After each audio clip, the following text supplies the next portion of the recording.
Hi friends, welcome to our channel. చాలా రోజులు అవుతుంది నేనైతే వీడియోస్ అయితే పెట్టాలని కూడా అనిపిస్తలేదు, అందుకనే పెట్టట్లేదు. ఎందుకంటే ఫస్ట్ ఆఫ్ ఆల్ నా ఫోన్ మొత్తం ఖరాబ్ అయిపోయింది, స్క్రీన్ అయితే మొత్తం పాడైపోయింది. అందుకే వీడియోస్ అయితే తీయట్లేదు, పెట్టట్లేదు కూడా. కాకపోతే 1 వీక్ నుండి, అంటే 1 వీక్ కాలేదు, 6 డేస్ అవుతుంది. ఒక చిన్న పాప కాకినాడలో మిస్ అయిందని చెప్పేసి అది న్యూస్ బాగా వైరల్ అవుతుంది.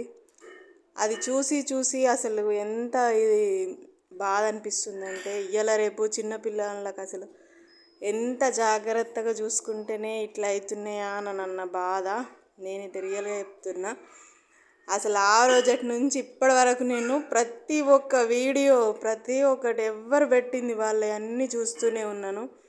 అసలు వ్యూస్ కోసం ఇంత ఘోరంగా ఉంటారా జనాలు అని అన్న ఫీలింగ్ అయితే వస్తుంది. ఎవ్వరు కూడా జెన్యూన్ ఇన్ఫర్మేషన్ అయితే అస్సలు ఇవ్వట్లేరు. ఎందుకంటే మనది తెలంగాణ, వాళ్ళది ఆంధ్ర. అందరికీ ప్రతి ఒక్కరికి పిల్లలు ఏదైనా అయింది అని అంటే ఎంత బాధపడతారు అనేది అందరికీ తెలుసు. ప్రతి ఒక్కరింట్లో చిన్నపిల్లలు అనే వాళ్ళు ఉంటారు. అందుకని చెప్పేసి అసలు అందుకని న్యూస్ ఛానల్ అంటే అందరికీ ఇంట్రెస్ట్ పోతుంది. ఆల్మోస్ట్ వాళ్ళకు కూడా తెలుస్తుంది, కానీ ఎందుకు ఇట్లా చేస్తారో అసలు నాకు అర్థం కాదు. వ్యూస్ కోసం, లైక్ల కోసం అసలు కింద కామెంట్స్ ఏం పెడుతుండ్రో కూడా చూసుకోవట్లేరు. అంత ఘోరమైన థంబ్నెయిల్స్ అవన్నీ పెడుతుండ్రు. అసలు ఇట్లా చేయడం అది కరెక్ట్ కాదు. వాళ్ళ తల్లిదండ్రులు ఎంత బాధలో ఉన్నారనేది ప్రతి ఒక్కరు కూడా ఆలోచించాలి. అది కూడా 6 డేస్ నుంచి ఆ పాప కనిపిస్తలేదని అంటే ఎంత ఘోరమైన సిచ్యువేషన్ అంటే బాగా భయం అవుతుంది. నేను కూడా మా పిల్లలు బయట ఆడుకుంటుంటేనే అమ్మో ఇట్లా అవుతుండ్రు అని చెప్పేసి ఒక ఇంటెన్షన్ అవుతున్నది లోపల. అందుకని చిన్నపిల్లల్ని ఎంత జాగ్రత్తగా చూసుకుంటే అంత మంచిది ఫ్రెండ్స్. రియల్గా చెప్తున్నా కదా, ఇలాంటి ఇన్సిడెంట్స్లు చాలా జరుగుతున్నాయి. కాకపోతే ఈ అమ్మాయిది బాగా అంటే బాగా ఘోరం అనిపిస్తుంది నాకైతే. తను 3 ఇయర్సే, అంత మాకు కూడా బాబుండు.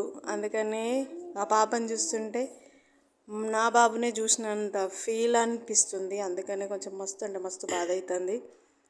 దేవుడి దయ వల్ల పాపనైతే ఖచ్చితంగా ఇంటికి రావాలి. అసలు ఏమేమో అంటుర్రు, అసలు ఎందుకు ఇట్లా అంటుర్రో జనాలు. అబ్బా, ఒకరు చేస్తుండ్రు అని అంటే వాడిని ఇంకా చంపే విధంగానే మాటలు ఉంటాయి తప్ప వాళ్ళు తేరుకోవాలి, వాళ్ళు మంచిగా ఉండాలి అని చెప్పేసి అస్సలకే అనుకోరు. ఈ జనాలు అసలు మారరు నాకు తెలిసి. అందుకని చెప్పేసి అసలు దేనికి కూడా అసలు రెస్పాన్స్ స్కాములు చేసి వాళ్ళందరూ చేసేటోళ్ళు అది గురించి అయితే పెద్ద పెద్ద డిబేట్లు పెట్టి అంత ఇది చేస్తారు. వీలైతే హెల్ప్ చేయండి, లేకుంటే చక్కగా ఊకోండి. అంతేగాని ఎవరినో బాధపరిచేలాగానైతే మాట్లాడద్దు. అసలు ఆ థంబ్నెయిల్స్ అయితే చేంజ్ చేయండి అందరూ కూడా.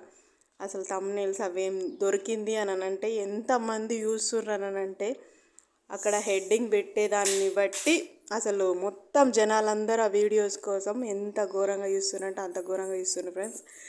అందుకని చెప్పేసి నేనైతే 7 డేస్ నుంచి ఈ రోజుకి 7 డేస్ అవుతుంది నాకు తెలిసి అదే వీడియోస్ చూస్తూనే ఉన్నాను. ఎవరు జెన్యూన్ ఇన్ఫర్మేషన్ ఇస్తారా అని చెప్పేసి. మనమేం దగ్గర లేము, కాకపోతే చిన్నపిల్లలు అని అంటే చిన్నపిల్లలు ఉన్నోళ్ళకి ఆ బాధ ఎలా ఉంటుంది అనేది అర్థమవుతుంది. ఎవరో ఏదో అంటున్నారని చెప్పేసి అవన్నీ అసలు ఒక్క వీడియోకు ఎన్ని ఛానల్స్ ఉన్నాయో అన్ని ఛానల్స్లలో ఎవరు పెడితే వాళ్ళకి చూస్తూనే ఉన్నాను ఫ్రెండ్స్. రియల్గా చెప్తున్నా. ప్లీజ్ అందరూ కూడా బీ కేర్ఫుల్.